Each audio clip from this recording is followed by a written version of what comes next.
IRS 2022 batch, right? So today we'll discuss today's newspaper, and we'll discuss it on the lines of what we have put in our video earlier. Dementia ma'am has put a video of how to read newspaper, so we'll read it on the lines of that only, right? So let's go to the newspaper first. Okay, so as you all have heard yesterday, there was a huge landslide in Kerala in the Wayanad district. So this topic comes under disaster management of GS3 and geography of GS1, right? So what we have to cover in this topic is, first we'll see that what were the what were the recommendations of panel which was set 10 years ago, which asked the government to mark it as an eco-sensitive zone, the area in which the landslide has occurred, right? But no notification was there. So from initial observation, you can write this in misgovernance, also in lack of governance kind of example in GS2, right? Okay, then you can see this that I have marked that army has deployed 200 soldiers from defense security corps and the medical team to assist with the locals here. So you can read the NDMA Act and see the provisions, who can deploy the army, how they can be deployed, what are the measures to use contingency fund of India to give relief or something, right? So let us cover these articles in deep, because there are more than one article given on the issue. Before that,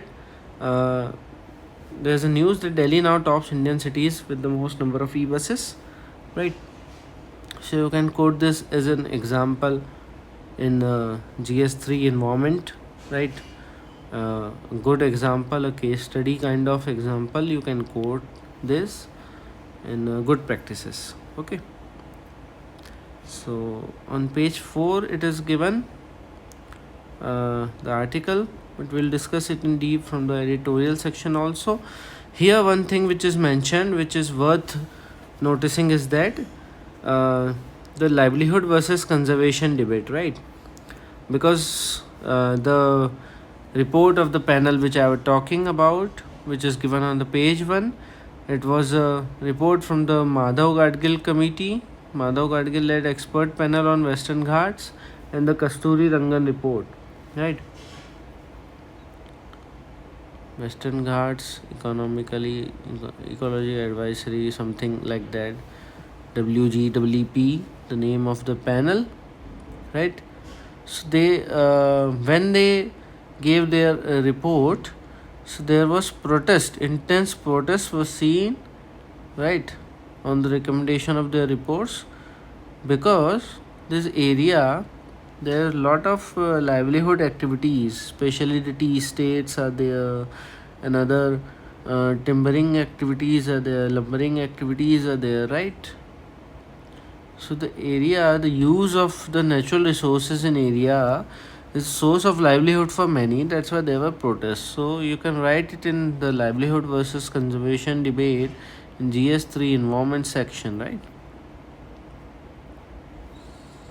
You can also read about what is ecologically sensitive area, right, from the static part of environment.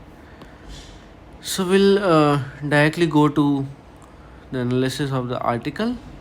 Okay. Yes, no issues. So first we have to see what is landslide. So I'll not dwell deep into that what is landslide, but we'll cover the aspects which is relevant here, right? So the elements at risk in landslide are, first the toe of the slope, that is the bottom of the slope, right? Then the steep slope, then buildings and mouth of streams, right? So everything was there in Wayanad, everything, right? The towns where this landslide has occurred, they have they lie on the toe of the slope. The slopes of Western Ghat is also steep there, because it is the windward side, right? We know the windward side of Western Ghat is steeper than the leeward side, right? And many buildings are constructed here because of the tourism activity, right? Because of the tourism activity, many buildings are constructed here. And mouth of streams, the Mananthavadi river and the Vyathiri river, they have their mouth here, right? These all there are many rivers like Panamaram river is also there. They all confluence together to become Kabini river, right? Kabini National Park is also there, right? So these all four elements were present here, right? Now 75% of the streams were flooded in these rivers, right? And the soil survey department in 2017 showed that 70% of the first and second order streams that joined three rivers at Panamaram and Mananthavadi and Basavali had been encroached upon. So encroachment of rivers is also there. Encroachment of rivers.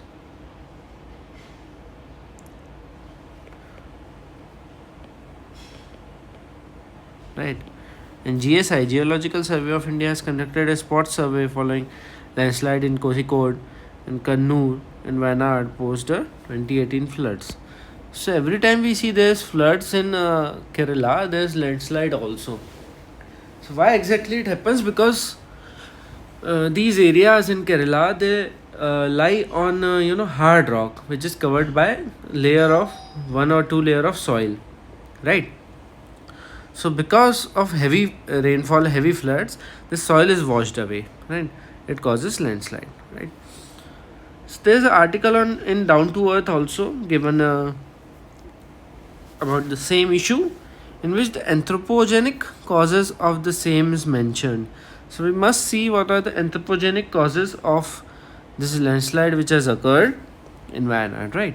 So first is the reduced forest cover, as I talked about, due to construction of building, due to construction of hotels, due to construction of many resorts for tourism, the forest cover is reduced, right? And the similar soil cover is also reduced because of the same. Okay, if there are less trees, the soil holding capacity of a land also decreases, right? Then there's quarrying activities which is going on, for taking materials for construction. Hill leveling activities is there, same for the construction, so as to ease the construction of buildings. Extensive road building is there. Then one thing is that monocropping is also there. Monocropping tea estates, right? Because tea is one of the major crop, which is major cash crop which is grown in the region, because of which monocropping happens, and due to which the capacity of the soil to hold water, it decreases actually. Now another is soil piping. Soil piping due to the Puthumala landslide. So what happens in this? There is some due to the capillary action of the soil, some pores are developed in the soil, which in turn reduces the water holding capacity of the soil, right?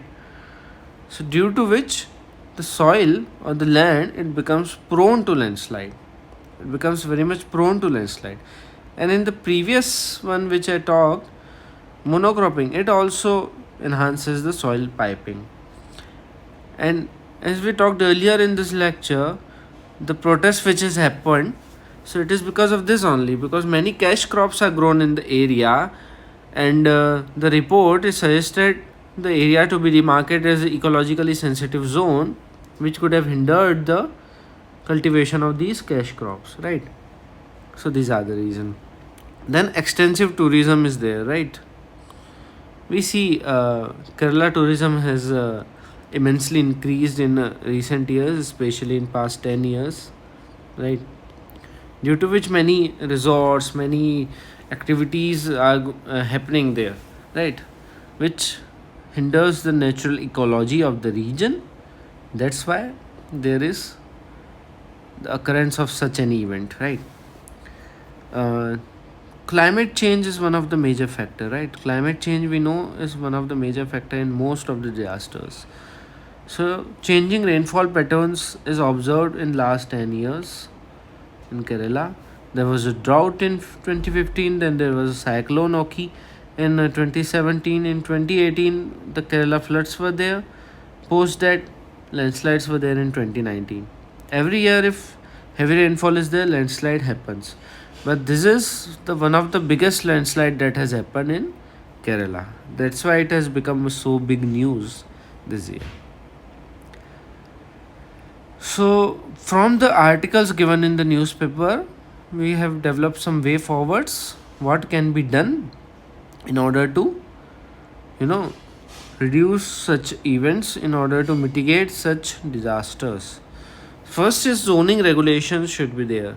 Area should be divided into zones, right? Zones which are prone to landslides, zones, landslide mapping, right? For land use, including landslide susceptibility data, right? First thing is zoning. Second, micro level landslide hazard mapping should be there, right? Micro level, like on the village level. Village level, which villages are more prone to landslides, right? There should be a mapping of that. Then a well designed mitigation plan should be there, because uh, if heavy rainfall is there, landslide is predicted. But the problem is that there is no suitable, there is no ready mitigation plan so as to reduce the impact of a landslide, right? Because 17,000 square kilometer area is landslide prone in Kerala, in the northern Kerala region especially, right? So there should be a well designed mitigation plan. Okay. Yes. So these are some things which we have to take from these articles. Right? If some more comes up in the further editions of newspaper, we'll discuss that also. Right? Let us move forward. Now again, the news of this incident which has happened in Delhi is there, but it is not of much relevance today, because it is some city specific news or some political kind of news, a blame game kind of thing going on, which is not relevant for us, right? But you can read this article. Delhi's underground economy is thriving. How parallel economy, not parallel economy exactly, but yeah, defying the regulations. Many libraries are there here in Delhi. So you can give it a read and write it in the urbanization part. We have another article also which we'll discuss today, right? You can write that as an example. Now let us move forward and see what is given in the editorial. This we have actually discussed all the points which are given in these articles also, which we have discussed earlier only, right? But you can see from this image the havoc which has been created due to this landslide, right? It is one of the biggest landslide which has happened in Kerala.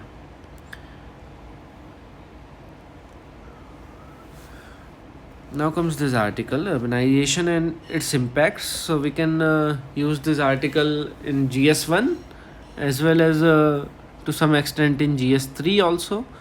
And for the people who have sociology or geography as optional, as far as I know, this topic is very relevant for them. So let us see what are the important points in this topic. So it talks about the civic irregularities that thrives on vulnerabilities of desperate middle class complexities. Complicities. Okay. So the incident which has happened in Delhi, it is based on that article only, but it talks about the failure of civic authorities to ensure, right? For instance, storm water drains are desilted or building bylaws are adhered to, right? These things happens in every growing city in India generally, like Mumbai, like Bangalore, right? This problem of waterlogging is not restricted to Delhi. It is it is seen in all the big cities in India, right? Our cities are not ready to hold such large amount of rainfall in a day. Yesterday there was an article, right, a small article in which a case study was given about Argentina, Buenos Aires, right? It is also flood prone, but they have deployed 30,000 sensors in stormwater drainage, storm drains.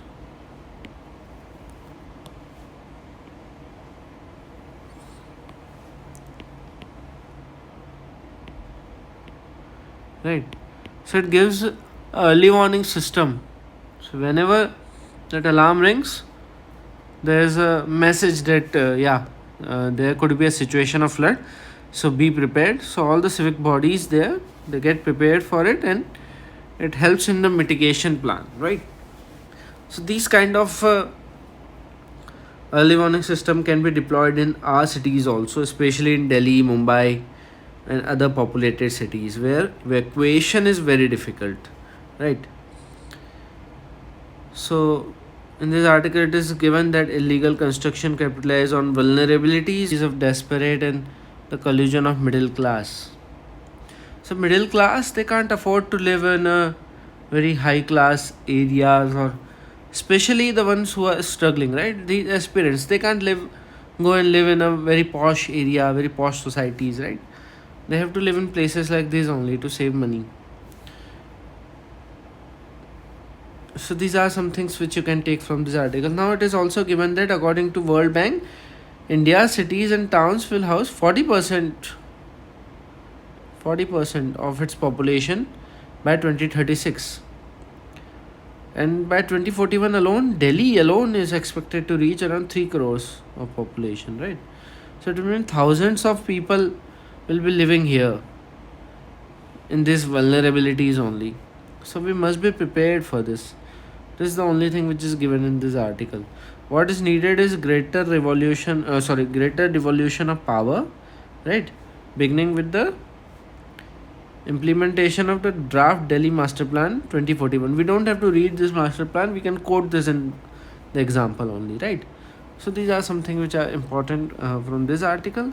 Now we'll move forward. This article, Slay and Survive, although it's not at all relevant for GS and everything, but social students can read this actually, right? It can give example like how changing society, right? We can also write it in aging or changing social structure. Language is one part of which, right? So you can read this article how Gen Z is shaping the English language, and even the Cambridge Dictionary has acknowledged it. You can read it. Okay, we'll not read it here. Then this article by C. Rajamohan on the war which is going on, the Russia-Ukraine war and India's position. It is also important, but not many relevant points which are new points can be taken out of this article. So we'll leave it for now, right? And we'll move to this another article which is on geriatric care. That is the care of the elderly. Okay. So we'll see that what is important in this article. First is the public discourse has always been on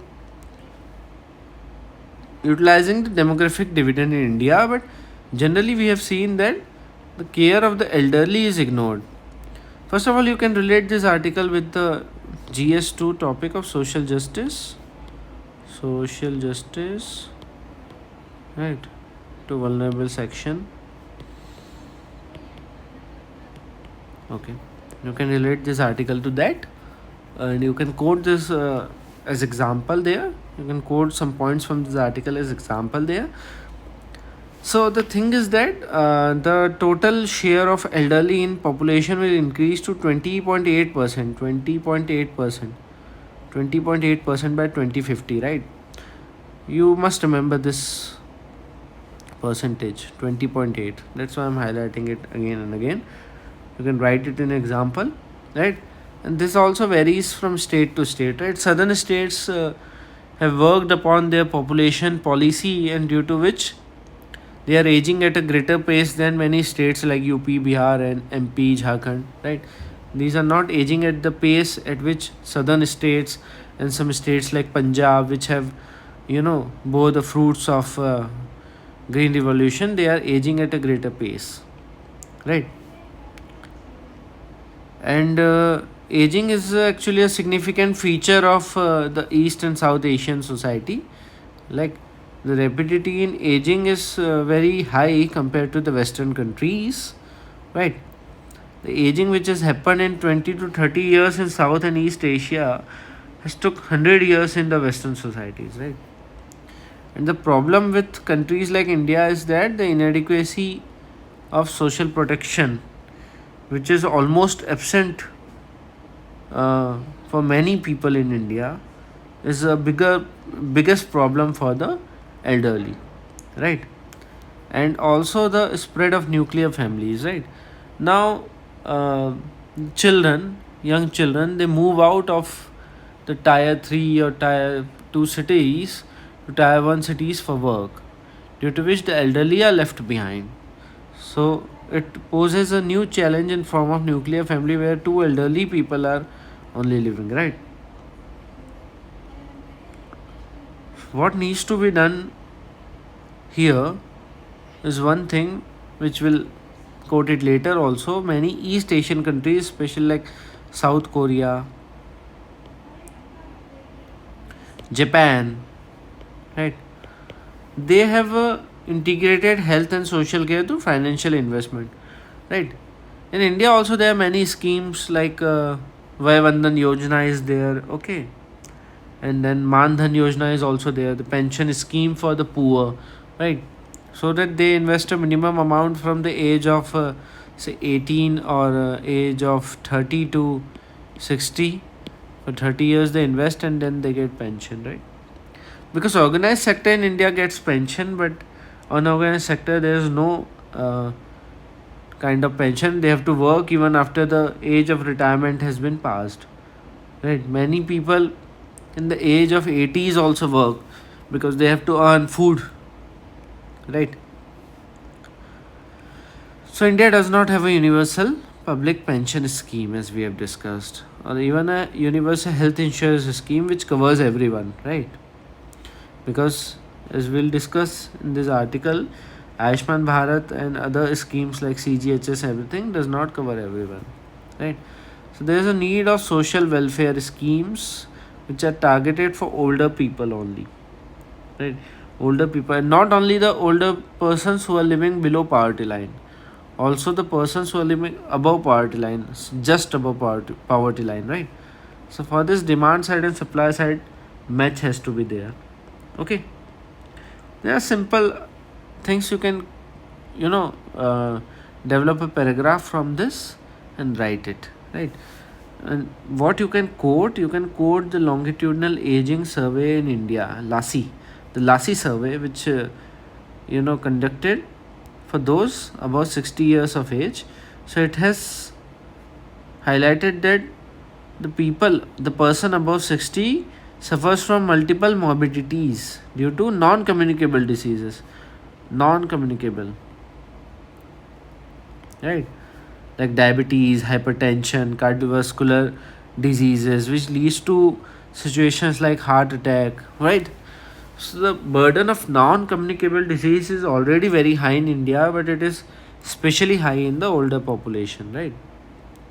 And one another thing which you can quote here is the Helpage India report, Helpage India report on aging. It also talks about the similar thing, right? And we can see the geographical location, how the interlinking of various factors lead to problem for elderly. So geographical locations, class, caste, gender, work, pension, the important determinants, these all combine to create a problem for the elderly in the society, right? You can quote this report, Helpage India report on aging, right? And as I've talked about, the schemes like Ayushman Bharat is limited to people who are those under below poverty line, right? Mainly targets them only, right? So I think this is the only thing which we have to take from this article. Otherwise, social people can also read this article. It is very important. Aging is a topic in sociology, right? You can read this article and quote examples from this. I will move forward and see if there's any other article which is left, which I don't believe. Yesterday there was an article on Alzheimer's, right? There is new nasal spray which has been new nasal spray is developed, right? It removes tau protein from brain,